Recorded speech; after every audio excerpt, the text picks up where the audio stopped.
Welcome back to the Press Club. I'm Clinton Reynolds. I'm here with Kami Joseph. We just discussed the Monsieur tragedy.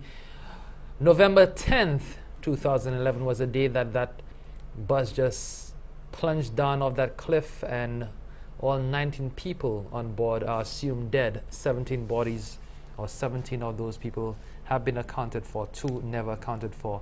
And it has been 1 year since that tragedy, considered one of the worst in St. Lucia's history. And a remembrance service held in Choiseul today, just to bring people back to what happened on that fateful day. Well, Kami, U.S. elections, that's a different kettle of fish. Barack Yes. Obama, under so much pressure over the last 4 years, pressure not only because he was president, pressure because he was black, or is black. And he is Why would you say that? That's so inflammatory. It You have is. no I proof mean, of that. No, it is. I mean, he had so much to prove in that first term. Or you could say it's because he was a Democrat. Is it because he was a No, Democrat no. or because he was black? No, because he was black. Yeah, he's a Democrat, but then But the black thing had the more of an overriding impact. the overriding Reason they wanted him out because he was yeah, black.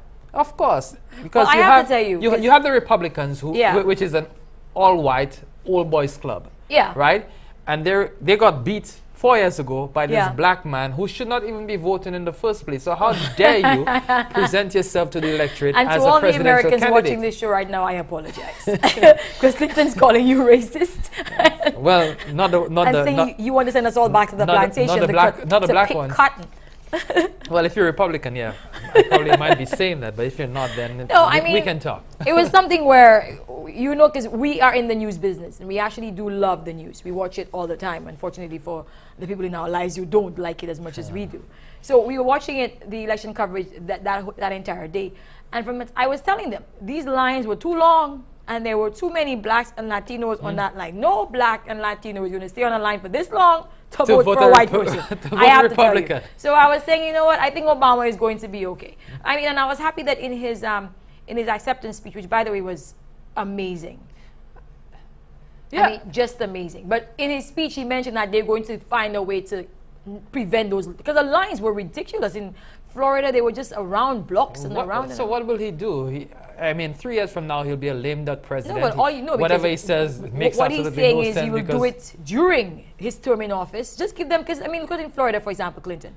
Florida went from having 14 days to vote before an election, cut that down to 8. Considering all the issues Florida has, why would you do something like that? As somebody said, they should just ban Florida from voting. You know, They felt so just bad. subtract- They were crying the next They day. didn't feel bad. They do that. That's the third election in a row. They I mean, only 29. and the state only decided who won on Saturday. You know, they only decided today. Like they gave it to Obama today, so he Yeah, won. like it- so if luckily he didn't need it to if win the America election. was waiting for Florida to decide, we know on Saturday. we know today who the president is. Yeah. You know, so those 29 electoral votes, and for those of you who don't understand, the American system is different. You don't go by popular vote, you Yeah. go by electoral votes. So, for example, based on your population in a certain state, you have a certain number of electoral college votes. Florida has 29 because of the size of Florida, population-wise. California has like 54. Texas has a large number as well. I can't remember exactly how many. Oklahoma has, Yeah, some 17, states have 18. 3, some states have Right. 10. I mean, You because know? that's the whole point. Because when all the stations called the election for President Obama, and Romney's camp said that they were going to wait to hear the results in Ohio before they actually conceded, if they had to. I think the only reason why they were propelled to act that they had to concede is because what pundits were saying is, even if Romney had won Ohio He would and have all still the won. other remaining states, he would Right. have still lost. Because he would have only been able to come up to 206. Right. And you need 270, Right, no, 263. And he needed 270 at least to be able to win. And that's why he had to finally concede. Because look at Karl Rove. I mean, on Fox News calls the thing for President Obama, Karl Rove says, I think we should wait for the results in Ohio. Well, these guys, I don't know. These guys I don't think you just can don't. actually understand the mentality They'll of these have the people, 'cause coffee I don't in get front it. of them and they just can't smell it. You know? No, I mean, their noses are blocked, their eyes, they but are it was blind an as well. embarrassing thing because Karl Rove says this, and then the female anchor takes the camera all the way at the back of the thing of the back of the at the back of the You're- Fox Studios you're to go watching and Fox? ask. No, they showed this on Jeannie Mo's. You know the Oh, Jeannie okay. Mo's on CNN. Yeah, yeah. She actually takes the camera away to the back of the Fox News set to talk to the analysts, and they're like, "Oh well, based on our we are standing behind it, behind the Ohio going for simply because Karl Rove is supposed to be on the show anchoring the the newscast that night, the election coverage. Yeah, there you are saying this thing and just what? Yeah, and for those of you again who don't know Karl Rove, he worked for President Bush. For Bush, yes. Yeah, he was the press secretary for him. Is that what he was? Karl Rove or the chief of staff. He was something. I mean, this guy has He has always a big boy had up. his finger in a lot of pies because that's what they were saying. He got paid a lot of money through his super PAC, guaranteeing that Romney could get into office. I mean, let's not forget the guys on Wall Street do not want Obama back in the White House because he's going to put regulations on them and prevent from doing what they want to do, which is just go around and mucking up the financial system of the world again. So because of that, he got a lot of money to deliver on that, and apparently a lot of that didn't go anywhere. What it showed, you can't buy an election, and No, Obama, I was concerned about him because for me, I did not see him taking the same approach that he took 4 years ago in 2008 that's the when funny thing, everybody was on the ground. After- but then that was there. That was there. He had after his the people election, on the you've done ground all this. working. The Republicans are saying that Obama never left any of the states. His people stayed there. They actually kept getting people registered for the election after he won 2008. They never stopped working. So there is that. They were very effective in where they sent him to campaign. If you notice, Obama never made any appearance on Fox News or on CNN. Obama went to The Late Show. He went to Jon Stewart. He went to the Colbert Report. He went to The View because that is where Americans watch television. Americans are not going to watch CNN or Fox. They're going to watch The View. They're going to watch the Colbert Report. They're going because he wants young voters, women. Right. He wants young professionals. That is the shows that they watch because these people are already convinced that the news is so biased. They won't watch the news anyway. So he was able to get into those markets, and the his machine was able to convince women and minorities that they're trying to steal this election from you. To me, that's the most effective strategy that they employ. Trying to tell minorities they're trying to keep you from voting. So you need to go and vote just to show them. You need to fight. You need to stand up and show them. We're in America, and then you cannot keep me from voting. So because people that's bought how it into struggled in the 1960s. They where bought into that, where and black they went people, out there. when you have desegregation and the rights to vote and everything. I don't know if people stayed up all night, but I did. I got home. You have issues. And I stayed up. I stayed there watching the election coverage. Did you call me? Probably. Yeah. And then about after 1 in the morning, when I heard Romney wasn't going to consider, like, okay, well, I have time to go shower now because that might take about an hour and a half.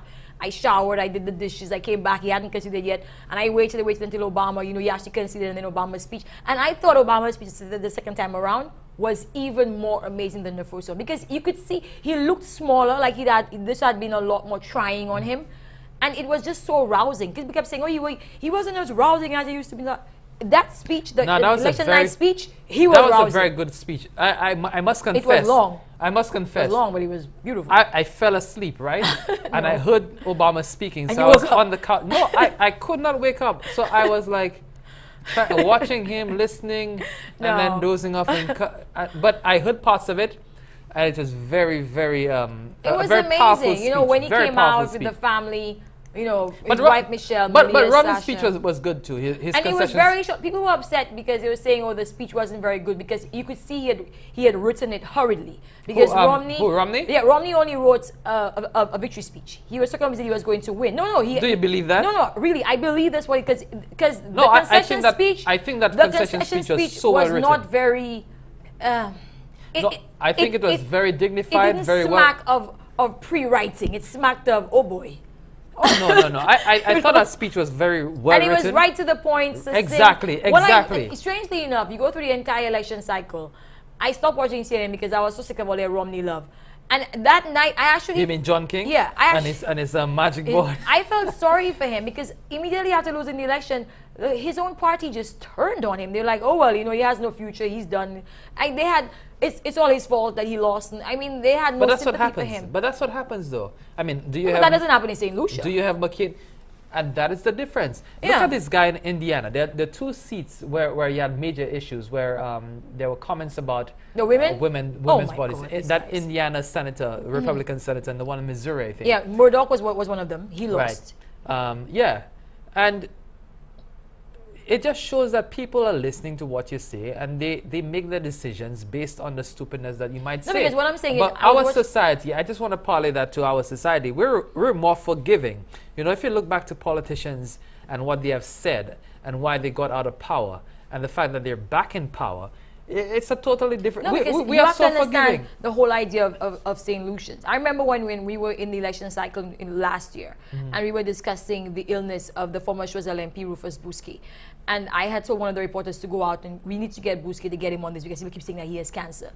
And the reporter wasn't comfortable and did not want to do the story because she thought it was too personal, that she did not want to pursue it. And I kept saying to her, it is important for the electorate to know if somebody they're going to elect into office is terminally ill, or how sick is he, if he is sick at all. And I kept on it until I actually got the interview. Now my issue is it made a lot of people uncomfortable and it got a lot of people angry because St. Lucians have a very firm idea of, even if you are a political figure and a public official, they still believe in this expectation of privacy. In the States, it's not like that.